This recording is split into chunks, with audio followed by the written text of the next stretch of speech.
नमस्कार मित्रांनो, मी प्रवीण. आता आपण घर बसल्या आपल्या आधार कार्डला आपली बँक सीडिंग करू शकतो, म्हणजेच डीबीटी लिंक करू शकतो.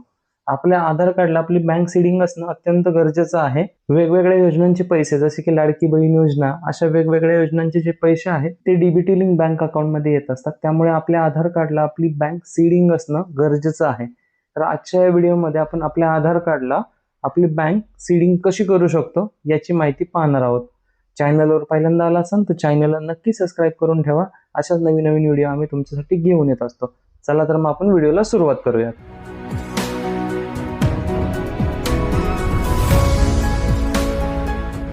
आपल्या आधार कार्डला बँक सीडिंग करण्यासाठी आपल्याला npci.org.in या वेबसाईटवर यायचं आहे. या वेबसाईटची लिंक मी डिस्क्रिप्शन बॉक्समध्ये देत आहे.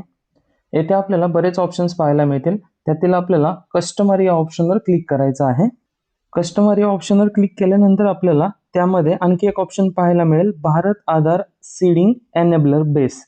या ऑप्शनवर आपल्याला क्लिक करायचं आहे. येथे क्लिक केल्यानंतर आपल्याला नवीन पेजवर रिडायरेक्ट केलं जाईल. त्यामध्ये आपल्याला welcome to Bharat Aadhaar seeding enabler हे पाहायला मिळेल. येथे आल्यावर आपल्याला डाव्या बाजूला बरेच ऑप्शन्स पाहायला मिळतील. त्यामध्ये आपल्याला 2 नंबरचा जो ऑप्शन आहे आधार सीडिंग डिसीडिंग, या ऑप्शनवर आपल्याला क्लिक करायचं आहे. या ऑप्शनवर क्लिक केल्यानंतर आपल्याला इकडे रिक्वेस्ट फॉर आधार सीडिंग डिसीडिंग पाहायला मिळेल.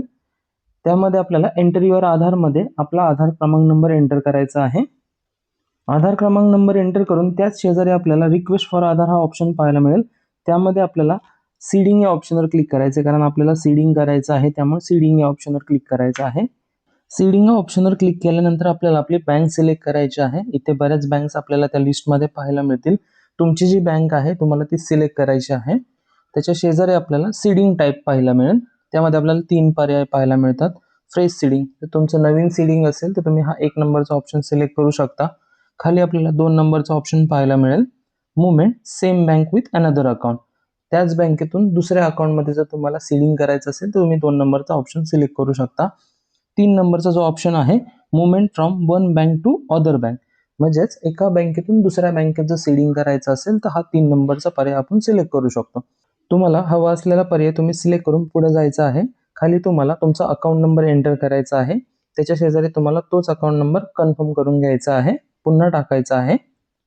अकाउंट नंबर टाकल्यानंतर ही माहिती रीड करून आपल्याला तिथे टिक करायची आहे व कॅप्चा एंटर करून सबमिट या ऑप्शनवर आपल्याला क्लिक करायचं आहे. सबमिट या ऑप्शनवर क्लिक केल्यानंतर टर्म्स अँड कंडिशन्स तुम्हाला पाहायला मिळतील, ते तुम्ही रीड करू शकता. त्यानंतर खाली ॲग्री अँड कंटिन्यू या ऑप्शनवर आपल्याला क्लिक करायचं आहे.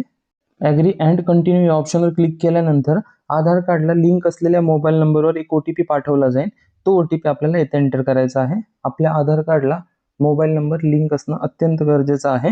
OTP टाकून कन्फर्म केल्यानंतर आपल्याला असं पाहायला मिळेल, your Aadhaar number is currently map, म्हणजे तुमचा आधार नंबर हा ऑलरेडी मॅप आहे. ते कोणत्या बँकेला मॅप आहे आणि आता तुम्ही कोणत्या बँकेला मॅप करत आहात ते तुम्हाला तिथे पाहायला मिळेल. ही दिलेली माहिती योग्य असेल तर आपल्याला कन्फर्म या ऑप्शनवर क्लिक करून पुढे जायचं आहे. कन्फर्म या ऑप्शनवर क्लिक केल्यानंतर आपली आधार बँक सीडिंग रिक्वेस्ट ही सबमिट केली जाणार आहे. येथे आपल्याला एक रेफरन्स नंबर सुद्धा पाहायला मिळत आहे.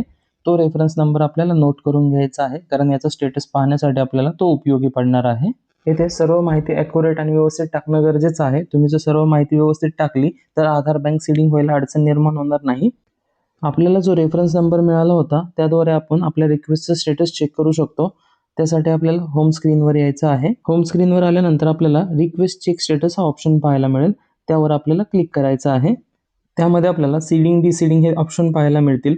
सीडिंगवर क्लिक केलं तर आपल्याला ते 3 ऑप्शन पाहायला मिळतील. तेथे आपल्याला जो रेफरन्स नंबर मिळाला होता तो एंटर करायचा आहे आणि खाली कॅप्चा एंटर करून चेक स्टेटस या ऑप्शनवर क्लिक करायचं आहे. तुमच्या रिक्वेस्टचं जे स्टेटस असेल आपल्याला ते तिथे पाहायला मिळेल. रिक्वेस्ट जर ॲक्सेप्ट झाली असेल तर आपल्या आधार कार्डला बँक लिंक झाली आहे का नाही हे आपण आधार मॅप स्टेटसमध्ये पण पाहू शकतो. त्यासाठी आपल्याला आधार मॅप स्टेटस या ऑप्शनवर क्लिक करायचं आहे.